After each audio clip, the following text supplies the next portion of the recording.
Ազգային ժողովի մեծարգո նախագահ, հարգելի փոխնախագահներ, կառավարության հարգելի անդամներ, ազգային ժողովի հարգելի падգամավորներ, շնորհակալ եմ հետաքրքիր քննարկումների համար, հնչեցված բազմաթիվ մտքեր արժեքավոր են, որոշները ավել, որոշները պակաս,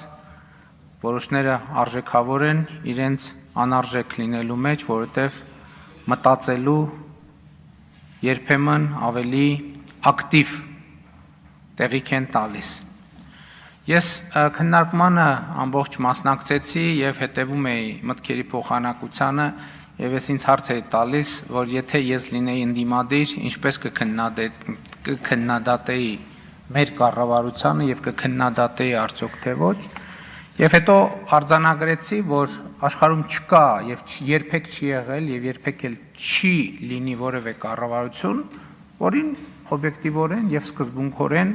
հնարավոր չլինի կամ պետք չլինի քննադատել։ Դա ըստ էության ժանր է, որտեղ ընդդիմությունը քննադատում է, իշխանությունը հակադարձում է, որը շատ կարևոր ժանր է, հատկապես ժողովրդավարական երկրներում, որովհետև այդ քննադատության ընթացքում շատ բաների մասին կրկին մտածելու, վերանայելու, անդրադառնալու, եզրակացությունների գալու հնարավորություն է ստեղծվում, եւ այս առումով այս քննարկումը ինձ համար օգտակար էր, որովհետև շատ խոսվեց մեր քաղաքական թիմի կառավարման 7 տարիների մասին, եւ դա լրացուցիչ ազդակ էր, որպեսզի ինքս էլ մտածեմ մեր կառավարման 7 տարիների մասին եւ ես ինքս էլ ելույթներին զուգահեռ մտածեմ իմ վարչապետության 7 տարիների մասին եւ փորձեմ պատասխանել հարցին, գլոբալ հարցին, որովհետեւ գիտեք դետալների մեջ կարելի է միշտ էլ առանձնահատկություններ գտնել եւ դրանց վրա կենտրոնանալ, քննադատել կամ չքննադատել։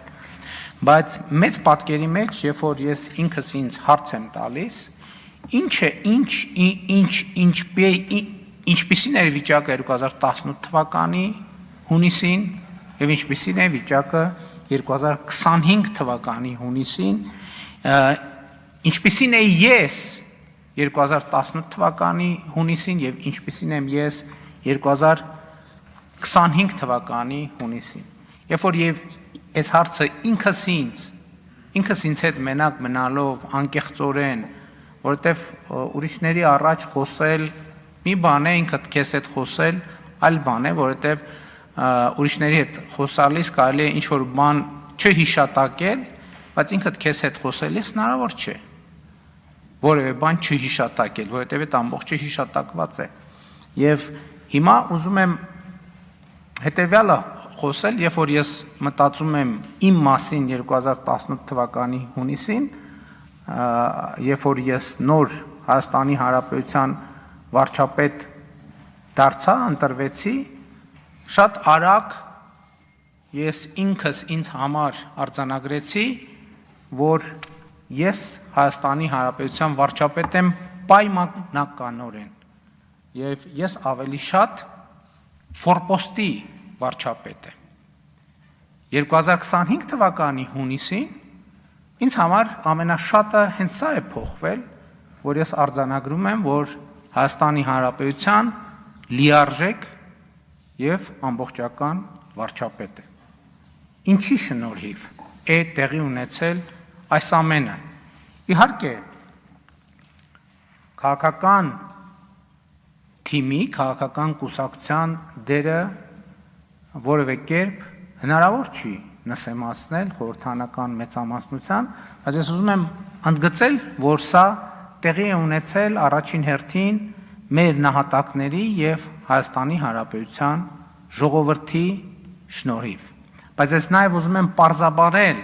թե ինչ նկատի ունեմ ֆորպոստ ասելով, որովհետև սովորաբար ֆորպոստի խոսույթը մեր իրականության մեջ ներմուծվել է կապակցված մի կոնկրետ երկրի հետ, բայց շուտով ես ինքս ինձ համար միայն վարչապետի պաշտոնում արձանագրել եմ, որ դա ահա որ մեծ անարդարություն է ֆորպոստացման ֆենոմենը կապել մի երկրի հետ։ Իրականում այդ ֆորպոստացման process-ի մեջ ներգրավված են եղել բազմաթիվ երկրներ, այդպիսի երկրներ եղել են Հյուսիսում, այդպիսի երկրներ եղել են Հարավում, այդպիսի երկրներ եղել են Արևելքում եւ այդպիսի երկրներ եղել են Արևելքում։ Շատ ավելի կարևոր է որ արձանագրել, որ ֆորպոստացման կրիտիկական մասսան ոչ թե եղել է մեզնից դուրս, այլ ֆորպոստացման կրիտիկական մասսան մենք ինքներս ենք եղել, մենք ինքներս ենք ապահովել եւ հետեւյալ տրամաբանությամբ մենք ինքներս մեզ հաշիվ չենք տվել, որ մենք Հայաստանի Հանրապետության կառավարություն ենք, խորհրդարան ենք, ժողովուրդ ենք, մենք ինքներս մեզ հաշիվ չենք տվել, որ մենք պետություն ենք եւ մենք ինքներս մեզ չենք փորձել ինքներս մեզ համար պարզաբանել, թե այնուամենայնիվ ինչ է պետություն, ինչպիսի պարամետրեր ունի այդ պետությունը, ինչպիսի վարքագիծ է ենթադրում պետություն լինելը եւ որ վարքագիծն է, որ մեզ դնում է պետություն լինելու անդին։ Եվ ես արձանագրում եմ, այո, 2018 եւ 2019 թվականին ես եղել եմ ֆորպոստի վարչապետ։ Առաջին հերթին այն պատճառով, որ եղել եմ այն տրամաբանության մեջ, ինչ տրամաբանության, որի հիմնական առանցքը եղել է հետևյալը, որ իրականում Հայաստանի Հանրապետությունը ոչ թե նպատակ երկիր է, այլ միջոց երկիր է մի ավելի մեծ նպատակ երկրի հասնելու համար։ Այդպիսին եղել եմ 2018 թվականին, այդպիսին եղել եմ 2019 թվականին։ 2020 թվականի նոյեմբերից հետո ես թերևս եղել եմ ամենաֆորպոստի վարչապետի կարգավիճակում եւ կարծում եմ սա շրջադարձային կետ է եղել, երբ որ մենք մեր քաղաքական թիմը մենք բոլորս մեզ հարց ենք տվել, թե ի վերջո ինչ ենք մենք ուզում։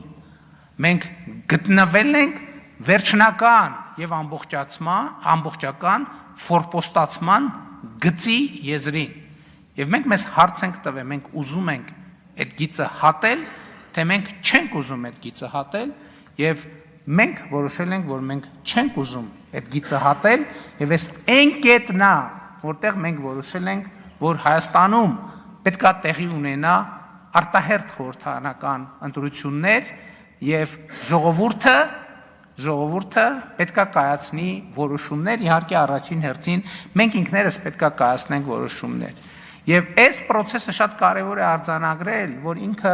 մի քայլանոց կոմբինացիա չի, եւ այս process-ը մի իրադարձությամբ չէ,